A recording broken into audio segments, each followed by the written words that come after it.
इस अवसर पर अपने पुस्तकालय अध्यक्ष महोदय से यह भी आग्रह करूंगा कि कुछ बच्चों की शिकायतें रहती है कि 10वीं कक्षा की गणित की पुस्तक नहीं है या इस तरह की कुछ पुस्तक नहीं है, कुछ कहानियों की पुस्तकें नहीं है।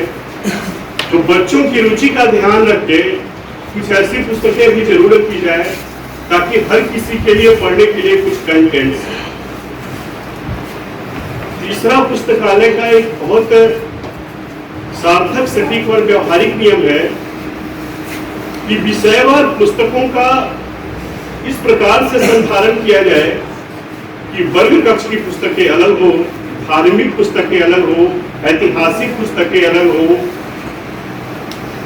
पांडुलिपियों पर आधारित जो आलेख या संलेख है वो अलग हो, न्यूज़पेपर अलग हो।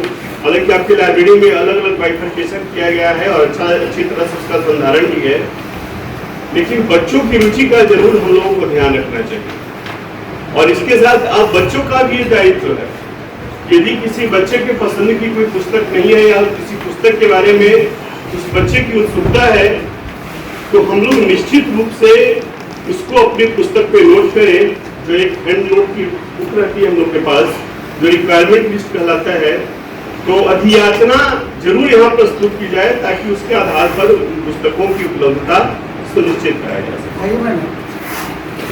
बच्चों, आज पुस्तकालय दिवस के अवसर पर विद्यालय में जो इस तरह के आयोजन होते हैं, इन सारे आयोजनों का आलेख कब तक विधिवत बच्चों का काम है लाइब्रेरी में, जब बच्चा से शुरुआत करता है पढ़ने के लिए तो लाइब्रेरी में बैठ करके पढ़ने का एक आदत बनाने की जरूरत है। जब आदत बनेगा, पहले आधा घंटा पढ़ता है, 1 घंटा पढ़ता है, 2 घंटा पढ़ता है, 5 घंटा पढ़ता है, पढ़ने की आदत बनना जरूरी है। आदत बन जाएगी, किताब पढ़ने का और जरूरी है, जिस विषय का पढ़ते हैं उसको पढ़िए, आदत बनाने की जरूरत, तभी जाके तरक्की बच्चे करते हैं।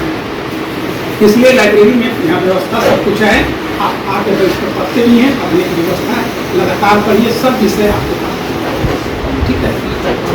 बच्चों का उज्ज्वल भविष्य के लिए हम लोग अपने स्तर से कामना करते हैं। आज का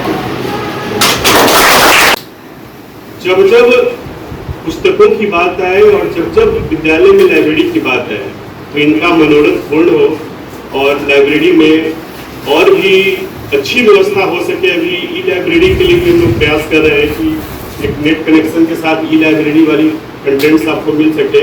पुस्तकों का डिजिटाइजेशन भी हो रहा है ताकि जिस कॉलम में जो पुस्तकें हैं वो पुस्तकें आपको ऑन डिमांड मिल जाए, खोजना नहीं पड़े।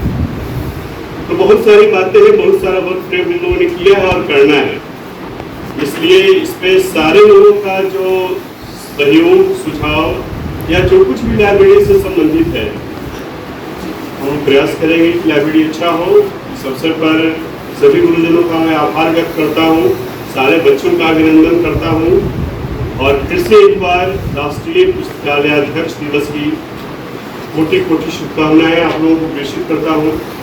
इस आयोजन के लिए आयोजक मंडली का मैं धन्यवाद करता हूँ और सर के साथ विशेष सहयोग के लिए जो इनके साथ डेमोन्स्ट्रेशन के लिए आए हुए हैं हिमांशु जी, उनका भी आभार व्यक्त करता हूँ और आप सभी बच्चों को फिर से शुभकामनाएं देता हूँ। बहुत बहुत धन्यवाद। बच्चों का काम है लाइब्रेरी में, जब बच्चा से शुरुआत करता है पढ़ने के लिए तो लाइब्रेरी में बैठ करके पढ़ने का एक आदत बनाने की जरूरत है। जब आदत बनेगा, पहले आधा घंटा पढ़ता है, 1 घंटा पढ़ता है, 2 घंटा पढ़ता है, 5 घंटा पढ़ता है, पढ़ने की आदत बनना जरूरी है। आदत बन जाएगी, किताब पढ़ने का और जरूरी है, जिस विषय का पढ़ते उसको पढ़िए, आदत बनाने की, तभी जाके तरक्की बच्चे करते हैं।